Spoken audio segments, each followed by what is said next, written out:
မင်္ဂလာပါပရိသတ်ကြီးတို့ဒီကနေ့မှာတော့နောက်ထပ်စွန်ဘီစကားတကားကိုတင်ဆက်ပေးသွားရှင်ပါရီဇလန်ဆာမှာဆိုရင်တော့ Nevada ကလောင်ကစားရုံတစ်ခုမှာအလုတ်သမားတွေကခါတိုင်းလိုပဲသူတို့ရဲ့ညီငွေဖွယ်အလုတ်ဝင်နဲ့အလုတ်များနေကြပြီး TV သတင်းထောက်ကအမေရိကန်စစ်တပ်ရဲ့နျူကလ িয়ার စစ်ဆေးမှုတစ်ခုအကြောင်းကိုတင်ဆက်နေခဲ့ပါရီဒါပေမဲ့ခဏကြာပြီးနောက်စစ်ဆေးမှုနဲ့ပတ်သက်ပြီးတော့တစုံတရာမာယွန်းသွားခဲ့ပြီးနျူကလ িয়ার ပောက်ကွဲမှုဖြစ်စဉ်ဖြစ်ပေါ်ခဲ့ပါရ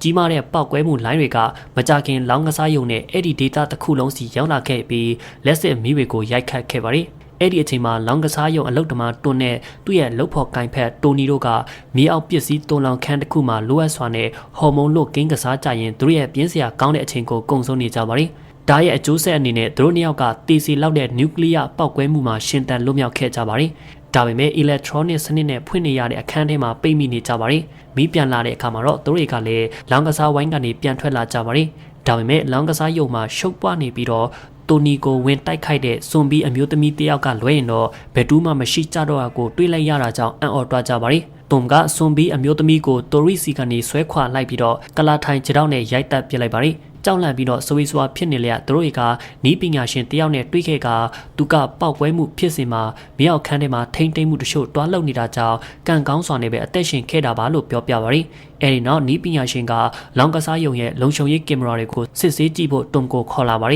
ီလမ်းအပေါ်မှာဆိုတော့လူတွေကနျူကလ িয়ার အယောင်ရှိဝေကြောင့်စွန်ပြီးဝေဖြစ်သွားကြကလူသားအသက်ရှင်နေတဲ့သူတွေကိုတိုက်ခိုက်နေတာမြင်ပြီးတော့သူတို့ကလည်းလန့်သွားကြပါရီတကူကောင်းဆန်တဲ့အမျိုးသားတယောက်ကစွန်ဘီတွေကိုအစာကျွေးဖို့တခြားသူတယောက်ကိုတွန်းချလိုက်ပြီးတော့တုကတူကဲတင်ခဲ့ကစွန်ဘီတိုက်ခိုက်မှုကနေလွတ်မြောက်ဖို့လောင်ကစားရုံကိုပြေးလာခဲ့ပါရ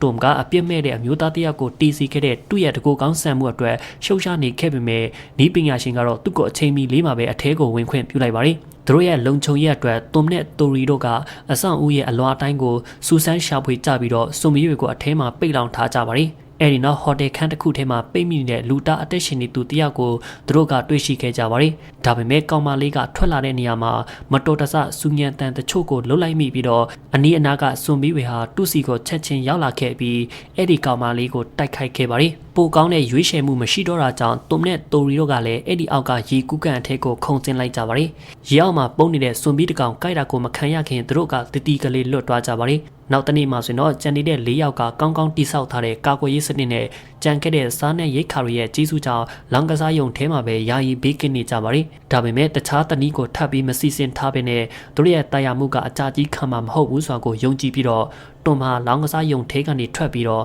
နောက်ထပ်ခိုးလုံရာကိုရှာဖွေကြဖို့အကြံပြုပါရ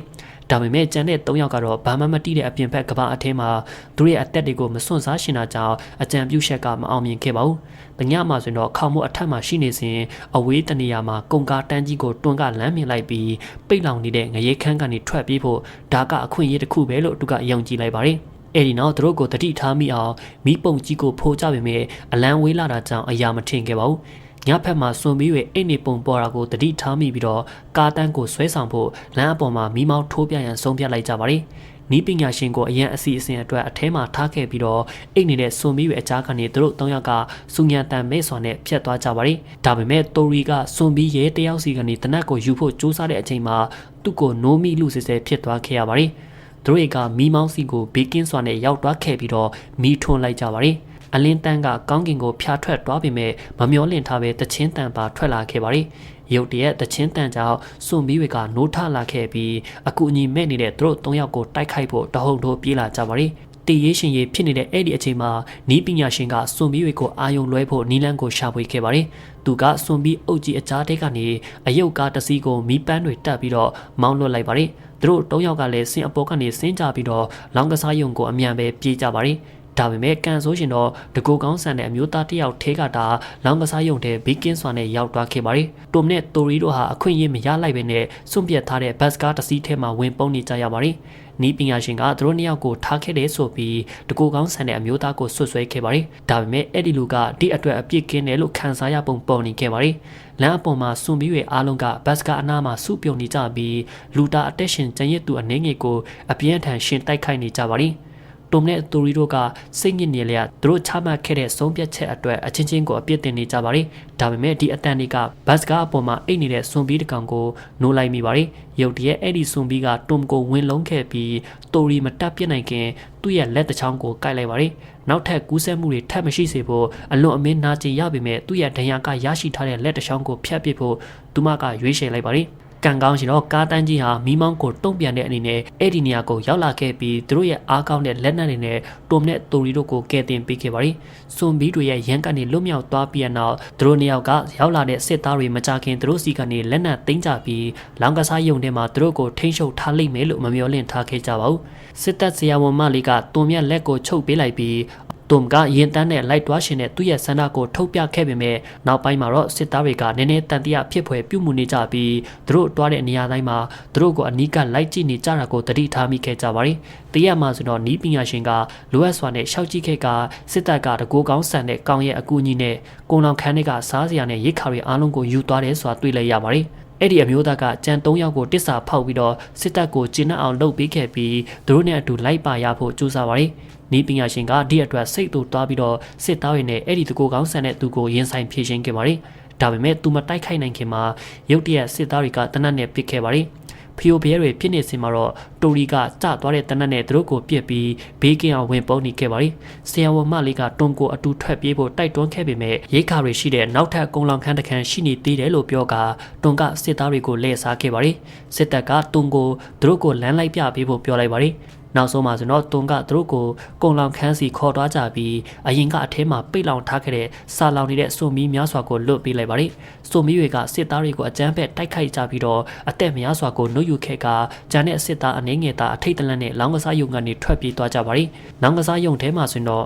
နောက်တစ်ကြိမ်နေရောက်ထဲထက်ကြံနေခဲ့တဲ့တွန်နဲ့တိုရီတို့ဟာစာနဲ့ရိတ်ခါမရှိတဲ့သူတို့ရဲ့အနာဂတ်အတွက်စတင်စိတ်ပူလာကြပါတယ်။သူတို့ဟာကားတစ်စီးနဲ့ထွက်ပြေးကြဖို့စီစဉ်ကြပြီးလမ်းလျှောက်နေတဲ့စွန်မီတကောင်စီကနေကားတော့ကိုအောင်မြင်စွာယူနိုင်ခဲ့ပါတယ်။ကားတော့ကိုကင်ကသူတို့ကကားပါကင်ထဲမှာကားကိုရှာဖွေကြပါတယ်။ဒါပေမဲ့ကားတစ်စီးအောက်မှာလဲနေတဲ့စွန်မီတကောင်ကသူတို့ကိုတိုက်ခိုက်ခဲ့ပါတယ်။တွန်ကလန့်သွားခဲ့ပြီးတော့စွန်ဘီကိုအနီးပြတနတ်နဲ့ပြစ်လိုက်ပါတယ်။ဒါပေမဲ့ကျေလောင်တဲ့တနတ်တန်ကကားအချက်ဘေးတန်ကိုပွင့်သွားစေခဲ့ပါတယ်။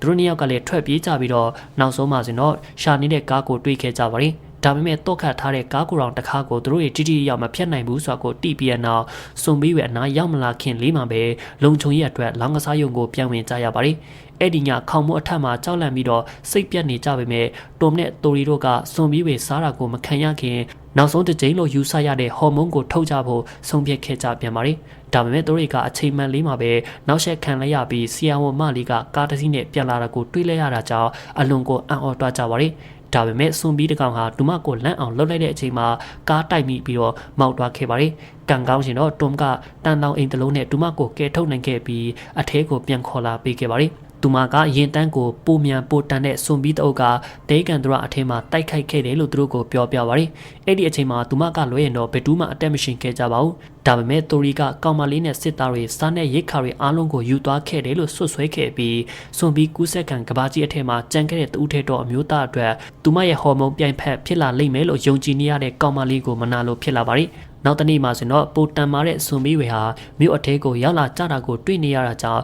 သူတို့အံ့ဩတင့်ခဲ့ရပြီးအဲ့ဒီစွန်ဘီအုပ်ကလောင်ကစားယုံရဲ့အသားစီးကိုချိုးဖျက်နေကြပါတယ်။သူတို့၃ယောက်ကလည်းထွက်ပြေးကြဖို့ပောက်ကွဲစေတတ်တဲ့အရာကိုအတုံးပြရန်ဆုံးဖြတ်ခဲ့ကြပြီးမိဖို့ခံမိဖို့တွေကဓာတ်ငွေလိုင်းအားလုံးကိုဖွင့်လိုက်ကြခါပောက်ကွဲမှုအဆင်ကြပါတယ်။အဲဒီနောက်သူတို့ထွက်ပြေးကြတဲ့အချိန်မှာဆရာဝန်မလေးကိုစွန်ဘီတကောင်တိုက်ခိုက်ခဲ့ပြီးတော့ရှေးချင်းဝတ်ကဆူဆူရွာကျိုးသွားခဲ့ပါတယ်။ဟော်မုန်းပြိုင်ဖက်ကိုခေါ်လာဖို့ဝန်ပိုကြီးတစ်ခုဖြစ်လိမ့်မယ်လို့ယုံကြည်ပြီးတော့တိုရီကသူမကိုထားခဲ့ဖို့တွန်ကိုစူးစမ်းစီယုံပါတယ်။တွန်ကလက်မခံတဲ့အခါမှာတော့တိုရီယာသူ့ရဲ့အကောင်မလေးကိုပစိန်နဲ့ထုခဲ့ပါတယ်။အဲဒီနောက်သူမအနီးပြတနတ်ကိုယူပြီးတော့ကားကိုတောင်ထဲထွက်လာခဲ့ပါတယ်။ကားကိုရောင်တစ်ခါမှပောက်ကွဲမှုကိုဆင်းနေစဉ်တိုရီကသူမအနာရောက်လာတဲ့စွန်ဘီတကောင်နဲ့အနီးကတပ်ပုတ်ခဲ့ရပါတယ်။ပောက်ကွဲမှုဟာသူတို့ကိုတတိမိလဲကျသွားစေခဲ့ပြီးတစ်ခါပွင့်သွားစေခဲ့ပါတယ်။ဒါပေမဲ့ပောက်ကွဲတံက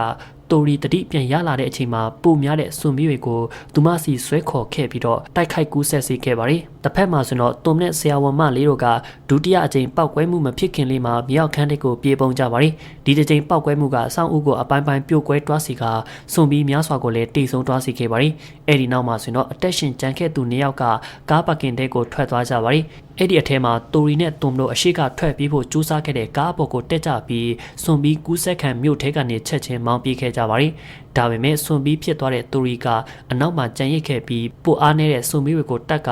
စွန်ပြီးကဘာကြီးရဲ့ဘယင်မဖြစ်ဖို့အတွက်တက်လန်းနေတယ်ဆိုတာကိုသူတို့ဘယ်တော့မှမတိလိုက်ကြပါဘူးဆန်လန်းလေးကလည်းဒီမှာပဲအဆုံးတက်သွားခဲ့ပါရီကြည့်ရှုပေးကြပရိသတ်များအားလုံးကျေးဇူးတူတင်ရှိပါခင်ဗျာ